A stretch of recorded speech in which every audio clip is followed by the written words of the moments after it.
함께 읽은 마가복음 1장 15절 말씀을 중심으로 2024년 하나님 나라로 사십시오. 2024년 하나님 나라로 사십시오 라고 하는 제목으로 함께 은혜를 나누도록 하겠습니다. 솔로몬의 지혜가 동쪽 모든 사람의 지혜와 이집트의 모든 지혜보다 뛰어난지라. 사람들이 솔로몬의 지혜를 들으러 왔으니 이는 그의 지혜의 소문을 들은 천하 모든 왕들이 보낸 자들이더라 라는 증거대로 솔로몬은 누구도 감히 흉내낼 수 없는 전무후무한 지혜와 총명과 명철로 무장했습니다. 지극히 좋은 조건들을 두루 다 갖춘 참으로 탁월한 왕이었습니다. 더할 나위 없이 풍요롭고 화려한 삶을 살았습니다. 좋은 성적과 좋은 대학, 좋은 직장이 내일의 행복을 보장해준다고 믿는 사람들에게는 흠모의 대상이라고 할 수 있습니다. 그렇지만 성경을 살펴보면 그를 긍정적으로만 평가할 수는 없습니다. 오히려 부정적으로 평가할 수밖에 없는 요소들이 결코 적지 않습니다. 실제로 선왕 다윗이 천신만고 끝에 하나로 통합한 통일왕국을 물려받은 그는 가장 먼저 행정구역을 대대적으로 개편했습니다. 하나님께서는 거침없이 정복해 들어간 가나안 땅을 사전에 약속하신 대로 12지파에게 골고루 나누어 주셨습니다. 12지파가 가나안 곳곳에 흩어져서 지역을 다스리며 살도록 해주셨습니다. 지방 분권, 곧 지방 자치 형태의 국가 조직을 갖추게 하셨습니다. 장로들이 다스리게 하셨습니다. 모든 지파가 서로 하나로 연합하여 당시에도 섬기는 제사장 나라 거룩한 백성이 되게 하시기 위해서였습니다. 그는 하나님께서 정해주신 이 경계를 완전히 깨뜨렸습니다. 중앙 집권적인 형태로 개편했습니다. 그때까지 각 지파를 다스리던 장로들의 리더십을 크게 약화시켰습니다. 국가가 요구하지 않으면 더 이상 자체적으로 군대를 조직하거나 파병할 수 없도록 제한했습니다. 부역을 요구할 때는 반드시 일꾼을 모집해서 보내도록 했습니다. 참고진은 능력과는 전혀 상관없이 자신이 왕위에 오를 때 도움을 주었던 최측근의 사람들과 그들의 자녀들로 구성했습니다. 돌의 고지대 전 지역은 베나비나답이 맡았는데 그는 솔로몬의 딸 다맛의 남편이다. 납달리 지역은 솔로몬의 딸 바스맛의 남편 아히마스가 맡았다라는 증거에 따르면 사위들은 지역을 다스리는 행정장관에 임명했습니다. 강력한 왕권을 행사하겠다는 의지를 노골적으로 드러냈습니다. 특히 그는 행정구역을 대대적으로 개편하는 과정에서 유다지파만큼은 따로 떼어놓았습니다. 이는 왕공 살림을 위해서 각 지파들이 의무적으로 납부해야 했던 조세를 면제시켜줬다는 의미입니다. 다른 지파들과는 달리 명백한 특권을 부여했습니다. 그는 이렇게 12개로 되어있던 지파 체제를 끝내버렸습니다. 유다 지파와 왕국, 곧 자신을 중심으로 하는 중앙 집권 체제를 만들었습니다. 무엇보다 그는 무수히 이방 여인들과 정략적으로 결혼했습니다. 거룩하게 구별된 땅에 하나님께서 가증스럽게 여기시는 우상들을 들여왔습니다. 도시의 거리들과 골목들과 골짜기들과 산에 헤아릴 수 없이 많은 산당들을 만들어 주었습니다. 역시 자신의 왕권 강화를 위한 조치들 가운데 하나였습니다. 그는 이렇게 성민 이스라엘을 하나님 한 분만을 따르고 섬기는 제사장 나라와 거룩한 백성으로 세우려고 하지 않았습니다. 자신을 따르고 섬기는 나라로 만드는데 혈안이 되었습니다. 결국 나라와 민족이 둘로 쪼개지는 단초는 물론 완전히 망할 수밖에 없는 결정적인 원인을 제공하고 말았습니다. 실제로 나라는 그의 아들의 때에 이르러서 북왕국 이스라엘과 남왕국 유다로 갈라졌습니다. BC 722년과 BC 586년 각각 흔적조차 없이 진멸당하고 말았습니다. 하나님 나라가 아니라 자신이 왕과 주인이 되어서 다스리는 나라를 세우려고 하는 죄가 얼마나 두렵고 참혹한 결과를 부르게 되는지 보여주고 말았습니다. 그의 소설 당신들의 천국의 내용은 다음과 같습니다. 소록도 병원의 네 번째 원장은 섬에 유폐되어 있었던 문둥이들의 치유와 갱생을 소리 높여 외쳤습니다.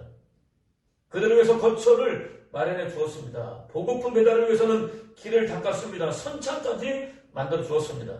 언제든지 거닐며 쉴 수 있는 공원을 세웠습니다. 그 과정에서 문둥이들의 희생과 헌신이 따랐습니다.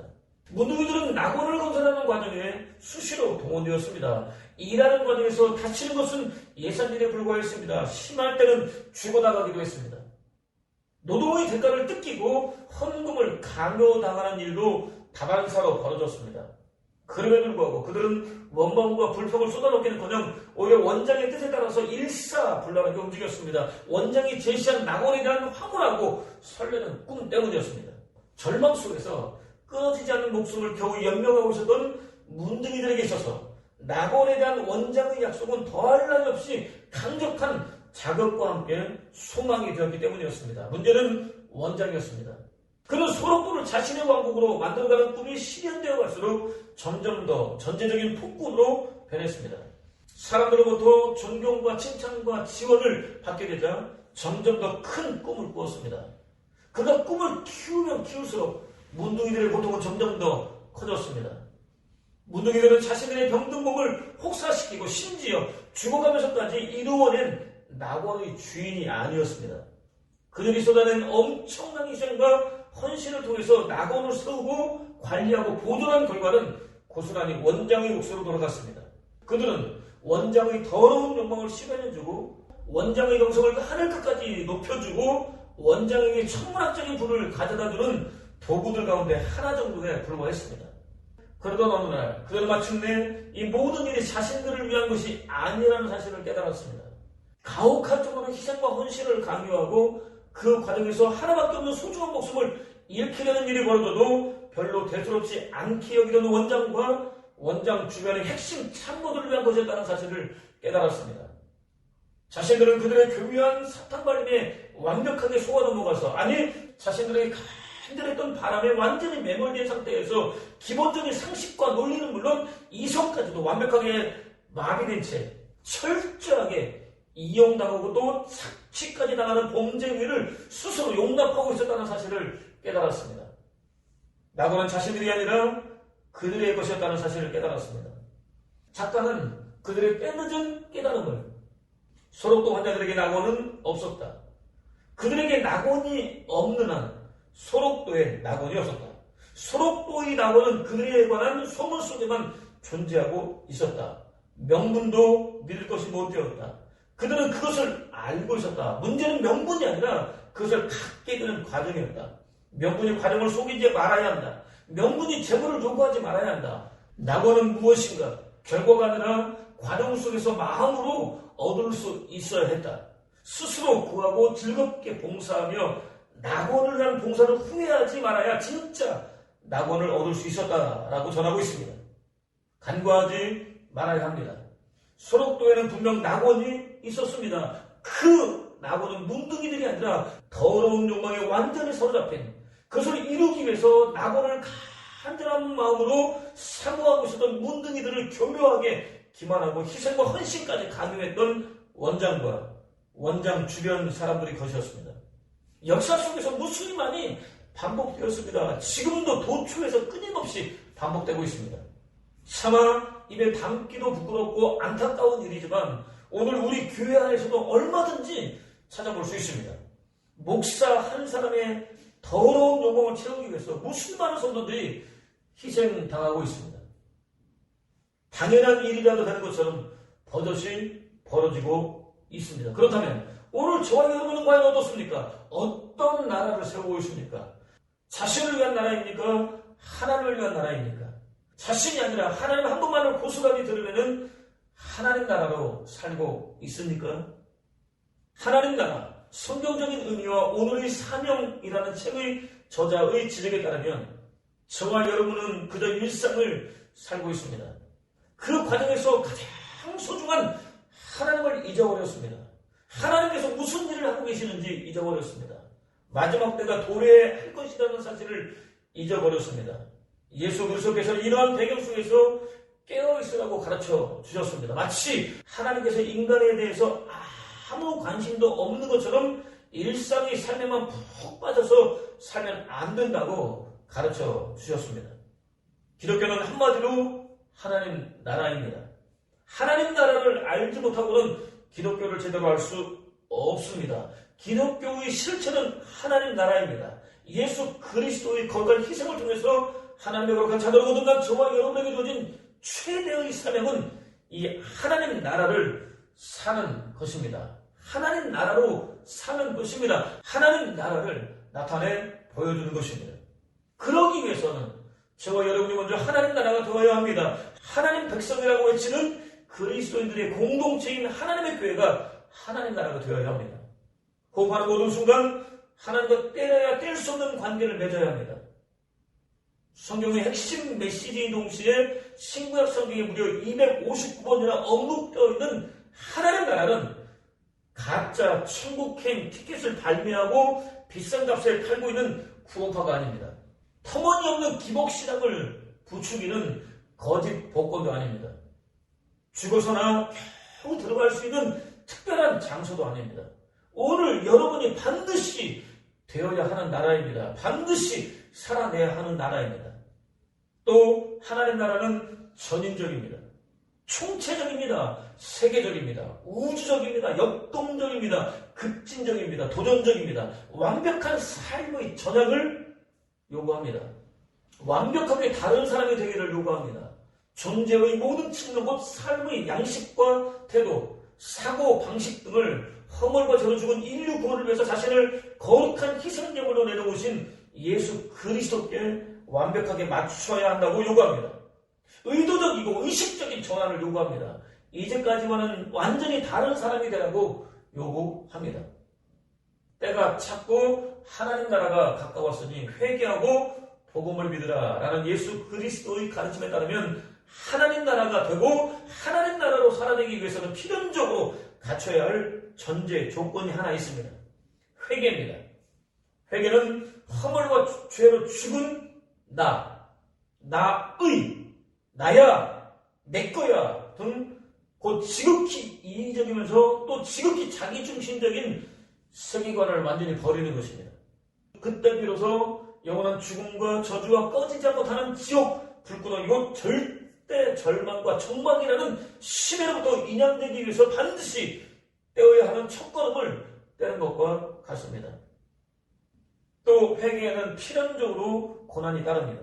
아니 스스로 고난 속으로 뛰어 들어간다는 표현이 맞습니다. 고난은 믿음이 실체화되는 과정이기 때문입니다. 이렇게 기독교는 고난을 면제해주지 않습니다. 고난으로부터 비켜선 교회는 하나님 나라가 아닙니다. 고난을 생각해버리면 하나님 나라는 묘연해집니다.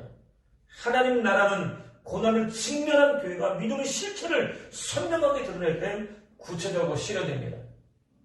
허물과 죄로 죽은 인류를 구원하기 위해서 스스로 자원하여 당신을 거룩한 희생제물로 내려오신 예수 그리스도의 삶을 통해서 충분히 확인할 수 있습니다. 실제로 예수 그리스도께서는 당신 자신을 철저하게 부인하셨습니다. 당신에게 주어진 참혹한 십자가를 마다하지 않고 온전히 짊어지셨습니다. 당신에게는 전혀 어울리지 않는 죽음까지도 받아들이셨습니다. 그렇게 완성한 하나님 나라를 당신을 믿고 의지하며 따르는 백성들에게 선물로 허락해 주셨습니다. 한편 예수 그리스도를 사로잡았던 떡에 대한 유혹은 그저 당신 자신의 배고픔과 굶주림을 해결해보라는 정도가 아니었습니다. 실제로 예수 그리스도께서는 당장이라도 갈릴리로 돌아가서 기적을 베풀어 굶주린 무리를 먹이고 싶은 유혹으로 흔들렸습니다.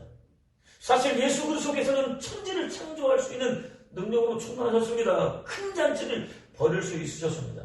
무리들이 충분히 만족할 수 있을 만큼 먹일 수 있으셨습니다.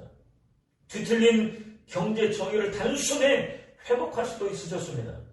그렇기 때문에 예수 그리스도께서는 갈릴리 사람 유다가 내걸던 대의를 물려받을까 생각하셨을지도 모릅니다. 로마의 조세제도에 항거하고 있던 자유의 투사들 가운데 한 사람이 되려는 유혹을 받았을지도 모릅니다.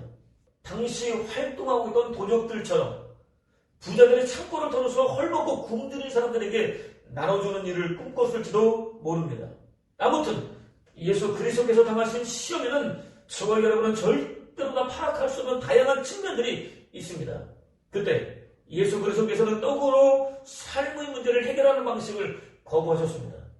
예수 그리스도의 판단에 따르면 굶주림을 해결하기 위해서 기적을 베풀어 먹이는 것은 일시적인 해결책에 불과했습니다. 기적의 떡을 만들어 나눠주던 이가 어느 날 갑자기 무력하게 죽거나 사라진다면 굶주림과 배고픔은 다시 시작될 수밖에 없었습니다. 예수 그리스도께서는 새로운 대안을 제시해 주셨습니다. 생명을 내어주셨습니다. 곧 거룩한 당신을 내어주셨습니다. 당신의 가르침과 길을 보여주셨습니다. 영원한 삶을 위한 새로운 기초를 굳게 다져주셨습니다. 영원히 줄이지 않는 생명의 떡을 베풀어 주셨습니다. 이 떡을 먹은 사람들과 하여금 이제까지와는 전혀 다른 새로운 영과 비전으로 배부르게 해주셨습니다. 이 복을 체험한 사람들이 스스로 일어나서 자신의 손에 들고 있던 물리적인 떡을 이제까지와는 전혀 다른 새로운 방식으로 이웃들과 함께 나눌 수 있는 경제까지 도달할 수 있도록 역사해 주셨습니다. 말씀과 성령과 은혜로 충만했던 초대교회가 보여주었던 유무상통의 예를 통해서 충분히 확인할 수 있습니다. 특히 초대교회는 다른 교회사로 오신 성령께 완전히 사로잡힌 상태에서 통치를 받는 하나님 나라, 다스림이 아니라 오히려 전심을 다해서 섬김으로써 이기는 하나님 나라, 취하려고 하기보다는 오히려 기꺼이 내어줌으로써 승리를 거두는 하나님 나라를 제시해 주셨습니다. 기억하십시오. 하나님 나라는 철저히 회개하는, 곧 주인도 아니면서 주인처럼 행세를 하고 있었던 자신을 철저히 지우기 위해서 몸부림치는 믿음의 사람들에게 은혜로 값없이 부어지는 선물입니다. 오늘 이 시간 하나님 나라를 살 수 없다면 영원히 주어지는 하나님 나라 없이 살 수 없습니다. 무엇보다 예수 그리스도의 거룩한 자기 희생과 죽음과 부활을 통해서 하나님의 거룩한 자녀로 거듭난 저와 여러분은 새 하늘입니다. 새 땅입니다. 새 예루살렘입니다. 시온입니다. 하나님 나라입니다.